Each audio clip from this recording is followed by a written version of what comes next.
Comte ने लिखा है, सभी समाजों में और सभी युगों में मानव के बौद्धिक विकास का अध्ययन करने से उस महान आधारभूत सिद्धांत, उस महान द मोस्ट फंडामेंटल लॉ या रूल का पता चलता है जिसके अधीन मनुष्य की बुद्धि आवश्यक रूप से होती है और जिसका एक ठोस प्रमाण हमारे संगठन के तथ्यों और हमारे ऐतिहासिक अनुभव दोनों में विद्यमान है। यह नियम इस प्रकार है, हमारी प्रत्येक प्रमुख अवधारणा, हमारे ज्ञान की प्रत्येक शाखा एक के बाद एक, यानी कि सीक्वेंशियल मैनर में एक के बाद एक, वन आफ्टर द अदर, तीन विभिन्न सैद्धांतिक दशाओं से होकर गुजरती है। ये तीन जो थियोरेटिकल कंस्ट्रक्ट्स हैं, थियोरेटिकल स्टेजेस हैं, वो कौन सी है? धार्मिक अथवा काल्पनिक अवस्था, तात्विक अथवा अमूर्त अवस्था और वैज्ञानिक अथवा प्रत्यक्ष अवस्था, जिसकी चर्चा हम पहले कर चुके हैं। धार्मिक अवस्था में अब ये तीनों जो अवस्थाएं हैं, इनकी क्या विशेषता होती है?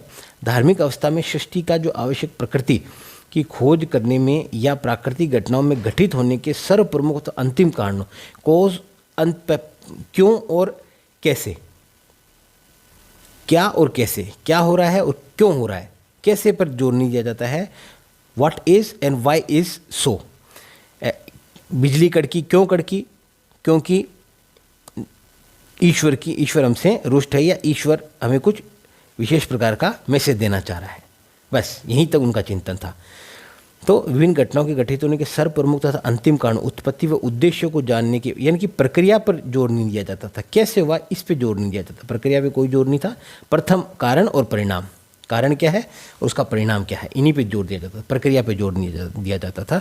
जानने के प्रयत्न में मनुष्य का मस्तिष्क यह मान लेता है कि समस्त घटनाएं अलौकिक प्राणियों की तात्कालिक क्रियाओं का परिणाम है, कि जितनी भी घटनाएं हैं वो अलौकिक, सुपरनेचुरल जो पावर्स हैं, सुपरनेचुरल जो फोर्सेज हैं, स्पिरिट्स हैं, उनके तात्काल, उन्हीं की जो सोच है, चिंतन है, उनकी तात्कालिक क्रियाओं का परिणाम है, इफेक्ट है। प्रोसेस पे ध्यान नहीं दिया जाता है। तात्विक अवस्था, अब ये पहली अवस्था होगी धार्मिक अवस्था। अब दूसरी अवस्था क्या थी, जिसमें चिंतन का प्रतिमा, मोड ऑफ थिंकिंग थोड़ा सा चेंज हुआ। ये जो अवस्था थी, ये एक प्रकार से धार्मिक अवस्था जो लंबे समय तक चली, और जो प्रत्यक्षवादी अवस्था थी उसके बीच का एक संक्रमणकालीन दौर था, एक ट्रांजिशनल फेज या स्टेज को रिप्रेजेंट करती है।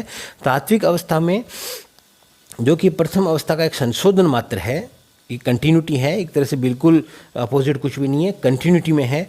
मनुष्य का मस्तिष्क यह मान लेता है कि अलौकिक प्राणी नहीं, कि जो कुछ भी समाज में हो रहा है या जो कुछ भी हमारे चारों ओर पर्यावरण या वातावरण में हो रहा है, उसके पीछे का कारण कोई अलौकिक शक्ति नहीं है, बल्कि एक अमूर्त पैटर्न है, एक अमूर्त शक्ति है जो अलौकिक नहीं है, जिसका निवास इस दुनिया से अलग नहीं है, बल्कि हमारे चारों ओर ही है।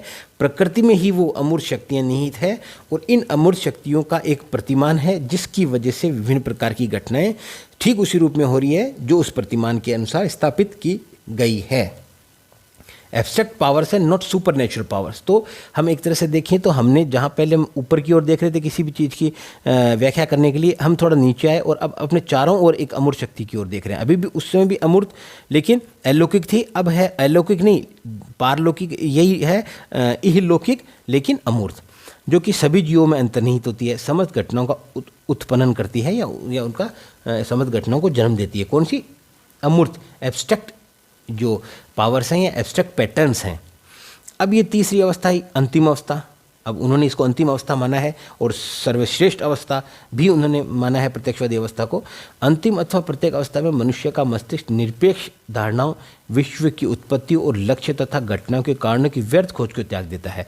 अब ये जो अंतिम अवस्था है, इसमें व्यक्ति और ज़्यादा कॉन्क्रीट जो फिनोमिना है डे टू डे लाइफ की, उन तक खुद को सीमित करता है, और बहुत एब्स्ट्रैक्ट लेवल के जो प्रश्न है, हमारा अस्तित्व क्यों है, मानव क्या है, सपने क्यों आते हैं, ईश्वर का अस्तित्व कैसा है, ईश्वर कैसा दिखता है, ईश्वर हमें दुखी क्यों करता है, या हमें किस प्रकार से प्रभावित करता है, ये इस प्रकार के प्रश्न उठाने बंद कर दिए जाते हैं, और प्रश्न वही उठाए जाते हैं जो मानव जीवन को प्रत्यक्ष रूप से प्रभावित करते हैं, मानव जीवन की दिन प्रतिदिन की घटनाओं से संबंधित होते हैं।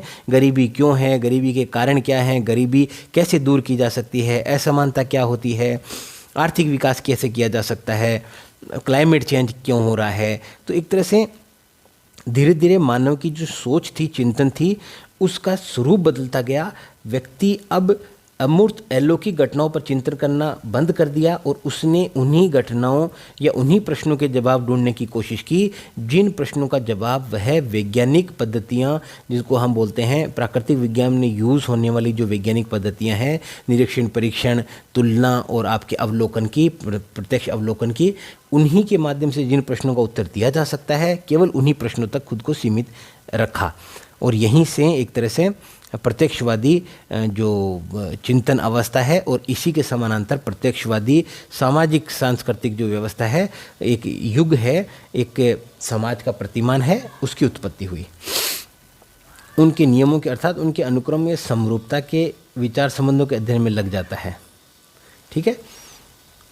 सम्मिलित रूप में तर्क व निरीक्षण इस ज्ञान का साधन है। अब ये जो ज्ञान है प्रत्यक्षवादी ज्ञान, इसका मीन्स, ये तो एंड है।